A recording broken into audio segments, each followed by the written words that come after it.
ഇഡലിക്കും ദോശയ്ക്കും കഴിക്കാൻ പറ്റിയ ഒരു പൊട്ടുകടല സാമ്പാറിൻ്റെ റെസിപ്പിയാണ്.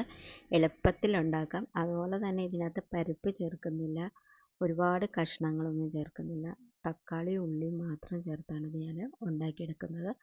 അപ്പോൾ എങ്ങനെയാണ് ഇത് ഉണ്ടാക്കുന്നതെന്ന് നോക്കാം. വീഡിയോയിലേക്ക് പോകാം. അതിനുവേണ്ടി ചൂട് കട്ടിയുള്ള ഒരു പാത്രത്തിലേക്ക് 2 സ്പൂൺ അളവിലുള്ള വെളിച്ചെണ്ണ ഒഴിച്ചു കൊടുത്തിട്ടുണ്ട്. ഇനി ഇതിലേക്ക് നമുക്ക് കുറച്ച് കടുകും കൂടെ ചേർത്തിട്ട് 2 വറ്റൽമുളകും കൂടെ ചേർത്തിട്ട് അതൊന്ന് മൂത്ത് വരുമ്പോഴേക്കും നമുക്ക് ഇതിലേക്ക് സവാളയാണ് ചേർത്ത് കൊടുക്കുന്നത് കേട്ടോ. അപ്പോൾ ഞാൻ 2 സവാള ഇതുപോലെ നീളത്തിൽ അരിഞ്ഞതാണ് ചേർക്കുന്നത്. അപ്പോൾ നിങ്ങൾക്ക് സവാള ചേർക്കുമ്പോൾ ഏത് ഷേപ്പിൽ വേണമെങ്കിലും അരിഞ്ഞെടുക്കാം കേട്ടോ. അപ്പോൾ അതൊന്ന് വാടി വരണം. അപ്പോൾ ഇതിലേക്ക് കുറച്ച് ഉപ്പും കൂടെ ചേർത്തിട്ട് വേണം അത് വാട്ടിയെടുക്കാനായിട്ട്. കുറച്ച് ഉപ്പെന്ന് പറഞ്ഞൊരു 3/4 സ്പൂണോളം ഞാൻ ചേർത്തിട്ടുണ്ട് കേട്ടോ. ഇനി നമുക്ക് ഇതിലേക്ക് പച്ചമുളകും കറിവേപ്പിലയും കൂടെ ചേർത്ത് കൊടുത്തതിന് ശേഷം വീണ്ടും നമുക്കൊന്ന് വാട്ടിയതിന് ശേഷം ഒരു തക്കാളി ഞാൻ അരിഞ്ഞത് ഇതുപോലെ ചേർത്തിട്ടുണ്ട്. അതുകൂടെ ചേർത്തിട്ട് വീണ്ടും നമുക്കൊന്ന് വഴറ്റി കൊടുക്കാം. അപ്പോൾ ഇതൊന്ന് നന്നായിട്ട് വഴണ്ടി വന്ന് ഇതിൻ്റെ നിറമൊക്കെ ഒന്ന് മാറി വരണം. അതായത് ഈ തക്കാളിയുടെ വെള്ളമൊക്കെ ഒന്ന് ഇറങ്ങി വരുന്ന ആ ഒരു സമയമാകുമ്പോഴത്തേക്കും നമുക്ക് ഇതിനകത്തേക്ക് പൊടികളാണ് ചേർത്ത് കൊടുക്കേണ്ടത്. അപ്പോൾ ഞാൻ ഇതിലേക്ക് 1/2 സ്പൂൺ മഞ്ഞൾപ്പൊടിയും 1/4 സ്പൂൺ സാമ്പാർ പൊടിയും കൂടെയാണ് ചേർത്ത് കൊടുക്കുന്നത് കേട്ടോ. അതുകൂടെ ചേർത്തിട്ട് അതിൻ്റെ പച്ച ചുവയൊക്കെ ഒന്ന് മാറ്റി കൊടുക്കണം.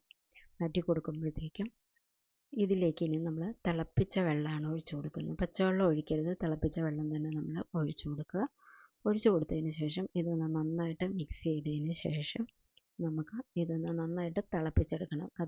ഈ ഉള്ളിയും തക്കാളിയും സാമ്പാർ പൊടിയൊക്കെ നന്നായിട്ട് യോജിച്ച് ഒന്ന് നന്നായിട്ട് തിളച്ച് വരണം. അതിനു വേണ്ടി നമുക്കിതൊന്ന് അടച്ചു വെക്കണം. അപ്പോൾ ഇതൊന്ന് തിളയ്ക്കട്ടെ. ഇനി ഇതിലേക്ക് ചേർക്കാനുള്ള പൊട്ടുകടല നമുക്കെടുക്കാം.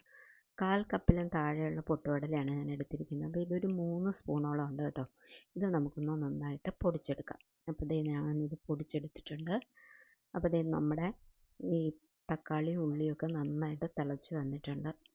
ഇതുപോലെ നന്നായിട്ട് തിളച്ച് വന്നിട്ടുണ്ട്. ഇനി നമ്മൾ ഇതിലേക്ക് ചേർത്ത് കൊടുക്കുന്നത് നമ്മൾ എടുത്തു വെച്ചിരിക്കുന്ന പൊടിയാണ് കേട്ടോ. അതായത് പൊട്ടുകടലയുടെ പൊടി നമുക്ക് ഇതിലേക്ക് ചേർത്ത് കൊടുക്കാം.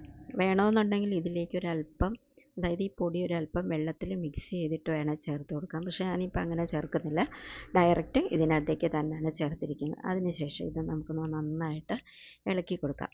അപ്പോൾ ഈ പൊട്ടുകടല ചേർക്കുമ്പോഴേക്കും ഈ സാമ്പാർ നന്നായിട്ട് കൊഴുപ്പാകും, കുറുകി വരും തോറും നന്നായിട്ട് കൊഴുപ്പാകും. ഇനി ഇതിലേക്ക് ഒരു 1/4 കപ്പിൻ്റെ അത്രത്തോളം വെള്ളം ഞാൻ ഒഴിച്ചു കൊടുക്കുന്നുണ്ട്. അപ്പോൾ ഇത് അല്പം ലൂസായിട്ടുള്ള ഒരു സാമ്പാറാണ് കേട്ടോ. അതായത് കഷ്ണങ്ങൾ നമ്മൾ അധികം ഒന്നും ചേർക്കുന്നില്ലല്ലോ. ഇനി ഇതിലേക്ക് നമുക്ക് പുളിവെള്ളമാണ് ചേർത്ത് കൊടുക്കേണ്ടത്. അപ്പോൾ നമ്മൾ പുളി നോക്കണം, തക്കാളിക്ക് പുളി ഉണ്ടോ എങ്കിൽ അതിനനുസരിച്ച് പുളി നമ്മൾ ചേർക്കാവുള്ളൂ. അതുകൂടെ ചേർത്തിട്ട് നമുക്ക് വീണ്ടും നന്നായിട്ടൊന്ന് ഇളക്കി കൊടുത്തിട്ട് ഇതൊന്ന് തിളപ്പിച്ച് വേണം. അപ്പോൾ ഈ സമയമാകുമ്പോൾ ഉപ്പ് പോരെങ്കിൽ അത് ചേർത്ത് കൊടുക്കണം കേട്ടോ. അപ്പോൾ ഒരല്പം ഉപ്പിൻ്റെ കുറവുണ്ടായിരുന്നു, അത് ഞാൻ ചേർത്ത് കൊടുത്തിട്ടുണ്ട്. ഇനി നമ്മൾ കായപ്പൊടിയാണ് ചേർത്ത് കൊടുക്കേണ്ടത്. 1/4 സ്പൂൺ കായപ്പൊടി തന്നെ ഞാൻ ചേർത്ത് കൊടുത്തിട്ടുണ്ട്. അതുകൂടെ ചേർത്തിട്ട് നമുക്കിതൊന്ന് നന്നായിട്ട് ഇളക്കി യോജിപ്പിച്ച് കൊടുക്കാം. ഇനി നമ്മൾ ഈ ഉപ്പും പുളിയും ഒക്കെ ഒന്ന് ബാലൻസ് ആവാൻ വേണ്ടി ലാസ്റ്റ് നമ്മൾ ഇതിനകത്തേക്ക് ഒരല്പം ശർക്കര പൊടിച്ചാണ് ചേർത്ത് കൊടുക്കുന്നത്. ഞാനൊരു 1/2 സ്പൂണിനും അല്പം കൂടുതലായിട്ടുള്ള ശർക്കര പൊടിയാണ് ചേർത്ത് കൊടുക്കുന്നത്. ഇത് ഓപ്ഷണലാണ്, നിങ്ങൾക്ക് ഇഷ്ടമില്ലെങ്കിൽ ചേർക്കേണ്ട ആവശ്യമില്ല കേട്ടോ. അതുകൂടെ ചേർത്തിട്ട് ഇതൊന്ന് നന്നായിട്ട് തിളച്ച് വരണം. തിളച്ച് വരുമ്പോഴത്തേക്കും ലാസ്റ്റിന് നമ്മൾ ചേർക്കാനുള്ളത് കുറച്ച് മല്ലിയില ചോപ്പ് ചെയ്തതും കൂടെ നമുക്ക് ചേർക്കണം. മല്ലിയില ഉറപ്പായിട്ടും ചേർക്കണം കേട്ടോ. അപ്പോൾ അതും കൂടെ ചേർത്തിട്ട് നമുക്ക് ഇത് നന്നായിട്ടൊന്ന് ഇളക്കി കൊടുക്കാം. അങ്ങനെ നമ്മുടെ അടിപൊളി പൊട്ടുകടല സാമ്പാർ റെഡിയായി. പരിപ്പ് വേവിക്കാൻ സമയം നോക്കണ്ട, കഷ്ണങ്ങൾ അധികമായിട്ട് വേവിച്ചെടുക്കണ്ട, പെട്ടെന്ന് ഉണ്ടാക്കാൻ പറ്റുന്ന ഒരു അടിപൊളി സാമ്പാറാണ്. അപ്പോൾ കൂട്ടുകാർക്ക് വീഡിയോ ഒക്കെ ഇഷ്ടപ്പെട്ടെങ്കിൽ എല്ലാവരും ഇതൊന്ന് ഉണ്ടാക്കി നോക്കൂ. അപ്പോൾ ഈ വീഡിയോ ഇഷ്ടമായെങ്കിൽ നിങ്ങൾ എൻ്റെ ചാനലൊന്ന് ലൈക്കും ഹൈപ്പും ചെയ്യണം. ഇനി നമുക്ക് പുതിയൊരു വീഡിയോയുമായി കാണാം. അതുവരേക്കും എല്ലാ കൂട്ടുകാരും സേഫായിട്ടിരിക്കും. ബൈ.